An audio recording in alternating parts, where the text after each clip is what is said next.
Hey everyone, how's it going? Thanks so much for tuning in. For today's video, we're going to be taking an in-depth look into the Lamborghini Aventador S.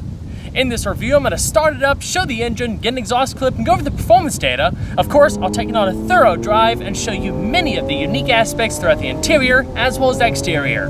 So, without further ado, let's go ahead and hop on in, start her up, and let her run. Also, a huge thanks to Lamborghini Carolinas of Greensboro, North Carolina for providing this opportunity today. For more information about the dealership, including contact info and current inventory, please feel free to check out their website provided in the description box below.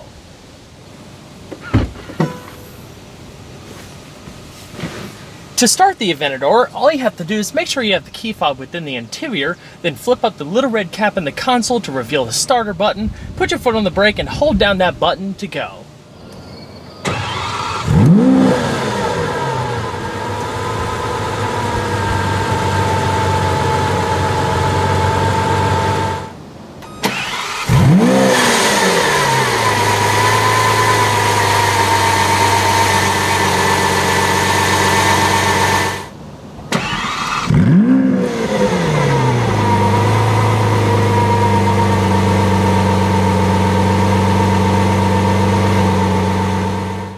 The Aventador S can be thought of as a mid-cycle refresh of the original LP700-4 that was first introduced for the 2012 model year.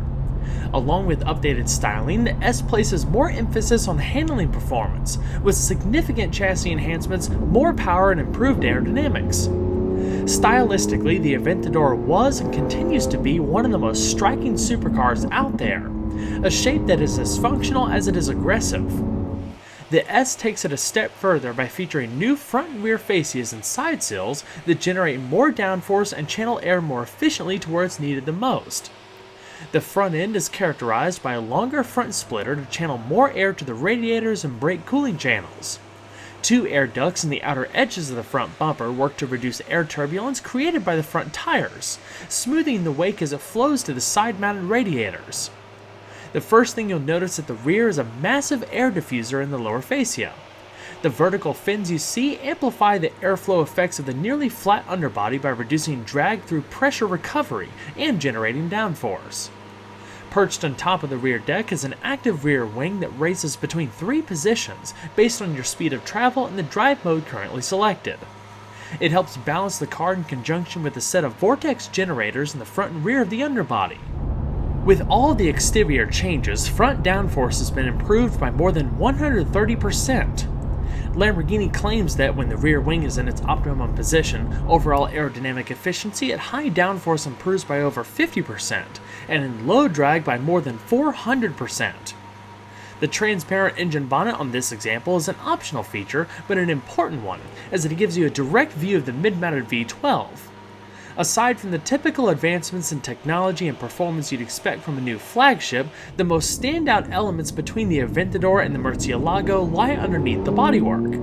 Most people by now are familiar with the Aventador, but at the center of this car is a carbon fiber monocoque that combines the entire occupant cell, tub, and roof into one component. Together with the aluminum front and rear subframes, the chassis boasts very high torsional rigidity of 35,000 Nm per degree of twist. That's a 150% improvement over the welded steel tube chassis of the Murcielago. The body in white weighs just 505.9 pounds. That's a 30% weight savings over the Murcielago. 325 pounds of that is the monocoque itself. Weight distribution is 43% in front and 57% in the rear. Total curb weight for a US spec Aventador is about 4,100 pounds. The body is made from a combination of aluminum, carbon fiber, and sheet molded composites. The front bonnet, front fenders, and doors are aluminum, while the engine cover is carbon fiber. The rear fenders and rocker covers are composite. Pricing for the 2017 Aventador S begins at $421,145, and that includes a $3,495 destination charge. With an impressive range of optional features including balloon white pearl effect paint, full interior carbon fiber, a carbon fiber engine bay, and much more, this example retails for $503,205. The Aventador S is available with 5 different wheel options. Shown here, the optional Dione forged alloys finished off with polished faces and gloss black painted pockets. Measuring 20 by 9 inches in front and 21 by 13 inches in the rear, they're wrapped in 255/30 and 355/25 tires respectively. The Pirelli P0s were designed specifically for the Aventador S to optimize steering, traction, lane changes, and braking efficiency with the new rear-wheel steering system. They even allow for higher lateral acceleration and reduced understeer tendencies when compared to the setup used in prior years. Based on the LP700-4, the S should be able to pull about 1 G of lateral acceleration. Cross-drilled and internally ventilated carbon ceramic brakes are standard equipment. They're comprised of 15.75 by 1.5 inch discs in front with 6 piston calipers and 14.96 by 1.5 inch discs in the rear with 4 piston calipers. For added personalization, the calipers are available in 5 different colors. Together, they can bring the Aventador S to a stop from 62 miles an hour in just 101 feet. Pedal feel is excellent. The 2 major advancements in lateral control on the Aventador S include adaptive damping and 4-wheel steering, both of which were not included on the LP700-4. Instead of conventional tow control links, there's 2 separate actuators that allow for real-time angle and cornering stiffness adjustment. At low speeds, the rear wheels steer opposite to the front. This virtually shortens the wheelbase, increasing agility through the corners and tightening the turning circle from 41 feet to an average of 37.73 feet. As expected, it also makes in-town maneuvers easier, especially in tight parking spaces. At higher speeds, the front and rear wheels steer in the same direction. This virtually lengthens the wheelbase to provide additional stability, especially noticeable on the highway. It feels more responsive in passing maneuvers as it almost glides between the lanes with a touch of added confidence. The best part about the rear steering system is that it reacts to your steering input in just 5 milliseconds. Quick and seamless, you'll never notice it working, but you can feel it in how the car behaves. The Servotronic hydraulic-powered rack and pinion steering features a variable ratio between 10:1 and 18:1. The amount of turns it takes to lock also varies between 2.1 and 2.4. The Aventador's double wishbone forged aluminum pushrod suspension has been thoroughly revised for the S, with updated kinematics adapted to the 4-wheel steering system. New components include the upper and lower arms and wheel carriers to reduce caster and load on the system. If you're not familiar with how a pushrod suspension operates, the spring and damper elements are not located on the wheel mounts like what's typically seen. They're connected inboard to the body shell structure, transversely positioned underneath the windshield in front and close to the engine in the rear. The push rods and rockers transmit the forces from the wheel mounts to the spring and damper elements. This allows the dampers to be independently managed so the wishbones can focus on wheel control. The magnetorological dampers on the Aventador S add real-time variable damping to improve wheel and body control further, creating a more balanced car that adapts automatically to varying road surfaces and driving behavior.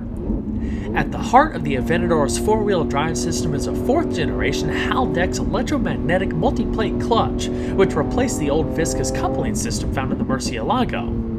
In addition, there's a hydraulic lifting mechanism that, if needed, can raise the front clip up to 1.6 inches to clear driveways and speed bumps. The Aventador S features 4 different drive modes that alter the behavior of the engine, transmission, suspension, steering, and all-wheel drive system. They've been recalibrated and feature a host of improvements, including more differentiation between the modes. They include Strada, Sport, and Corsa, just like before, but there's also a new customizable mode known as Ego, which allows the driver to individually personalize the parameters based on their driving style and preferences. Strada offers the most comfort and control for daily use with a default torque split of 40 and 60% between the front and rear. In Sport, focus is placed on increasing precision and driver feedback. As much as 90% of available torque can be sent to the rear. When coming off the accelerator, less torque is shifted to the front to boost agility. There's much less tendency for understeer too. Sport actually allows for controlled oversteer and even drifting, characteristics you typically expect from a rear-wheel drive car. In Corsa, stability and traction control intervene less, and torque is more balanced between the axles with a maximum split of 20 and 80% between the front and rear. The Aventador S continues to be powered by a naturally aspirated, high-revving 6.5-liter V12. It's the heart and soul of the car that offers so much personality. First introduced back in 2012, this engine is constructed using aluminum for the block and heads with an open deck design, an over-square bore and stroke of 95 and 76.4 millimeters respectively, and a 60-degree cylinder layout with steel liners. While it shares displacement with the Murcielago's V12, it's an entirely different animal. At 518 pounds, it's about 40 pounds lighter. Some of that can be attributed to the forged aluminum pistons and the forged steel connecting rods and crankshaft. The valve train consists of dual overhead cams, 4 valves per cylinder, and dual variable valve timing. Fuel is delivered via multi-port injection, accompanied by a compression ratio of 11.8 to 1. Dry sump lubrication maintains proper oiling during high-speed cornering and keeps the center of gravity low as the engine is able to sit deeper within the chassis. With revisions to the variable valve timing and variable intake systems, the Aventador S develops 740 horsepower at 8,400 RPM. That's 40 horsepower more than the LP 700-4. Peak torque remains the same as before, 509 pound-feet at 5,500 RPM. This allows the car to hit 60 miles an hour in just 2.9 seconds and accelerate to a top speed of 217 miles per hour. With the all-wheel drive system seamlessly working in the background, the sensation of speed and control is hard to describe. It's an experience that few cars can come close to matching, and let's not forget about how it sounds. The Aventador S breathes a little easier thanks to a new variable exhaust system that's louder and 20% lighter than before, allowing for a more dramatic crescendo as the engine approaches its 8,500 RPM redline, which is up from 8,350 RPM. The new exhaust is characterized by 3 distinct tailpipes at the rear. Power is harnessed by Lamborghini's ISR 7-speed automated manual transmission.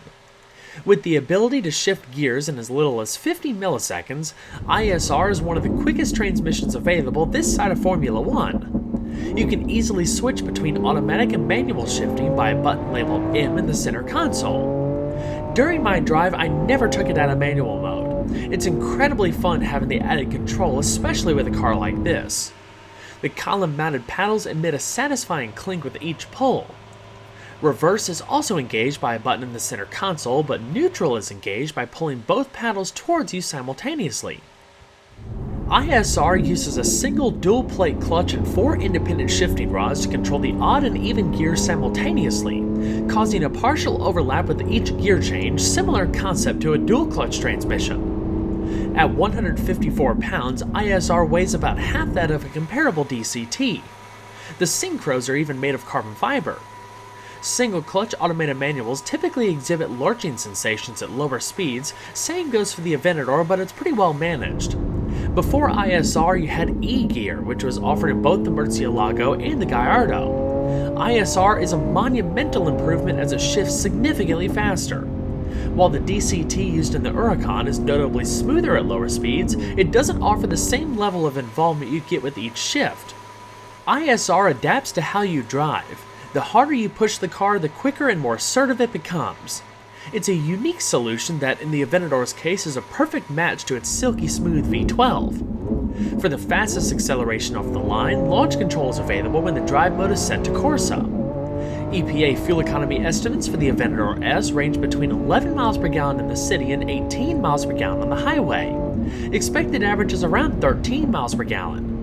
Premium unleaded fuel is required and is held within a 22.5-gallon tank. In an effort to improve fuel economy, all Aventadors are equipped with an auto start-stop system and cylinder deactivation. Ever since the Countach, all of Lamborghini's V12 models have featured the brand's now signature vertical doors. While they're one of the most recognizable styling elements in the automotive industry, they also provide a functional benefit as they take up less space to open than a conventional door, making it easier to climb in and out when space is limited. The interior of the Aventador S is pretty much unchanged aside from the addition of Apple CarPlay to the infotainment system. Sitting in this thing is an amazing experience in its own right. The entire interior was designed to evoke the feel of a fighter jet, and you really do get that impression.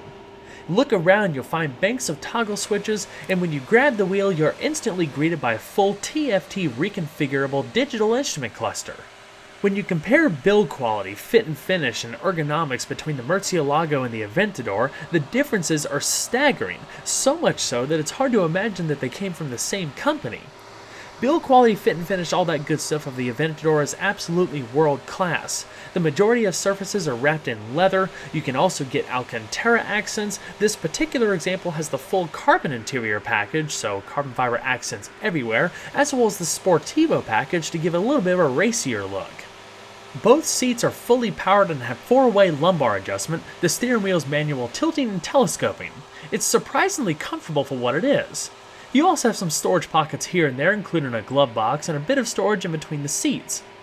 The Aventador was designed as an inherently safe vehicle, as the carbon fiber monocoque also creates a very high level of passive safety. You're pretty much encased in a cocoon.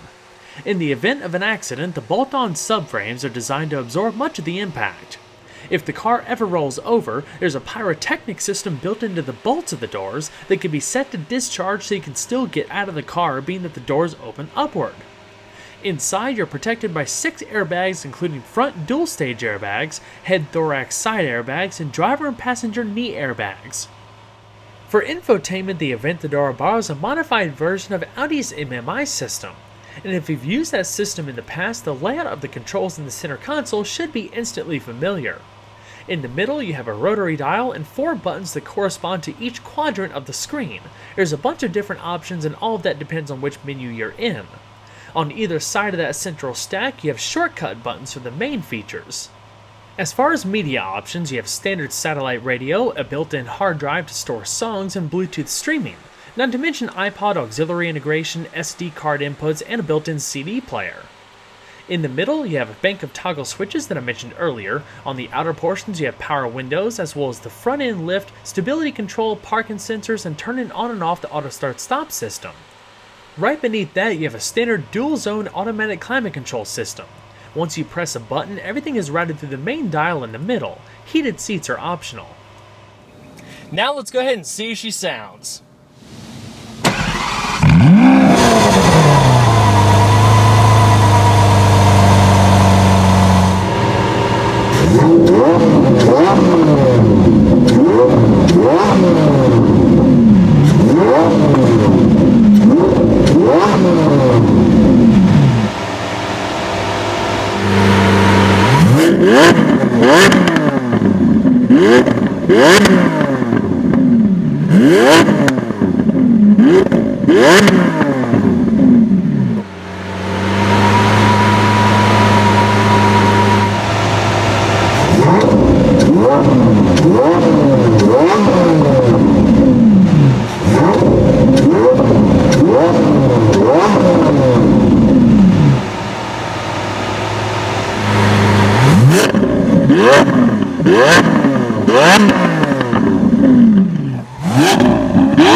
Shut her down and check out trunk space.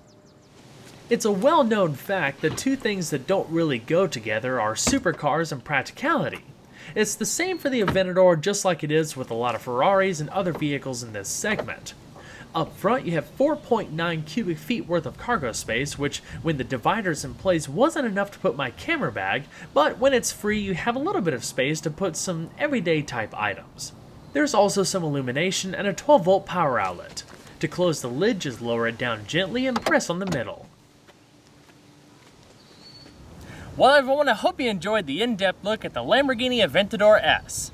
Be sure to stay tuned next time, leave a like and subscribe today. There's always a lot more where that came from. Take care, everyone.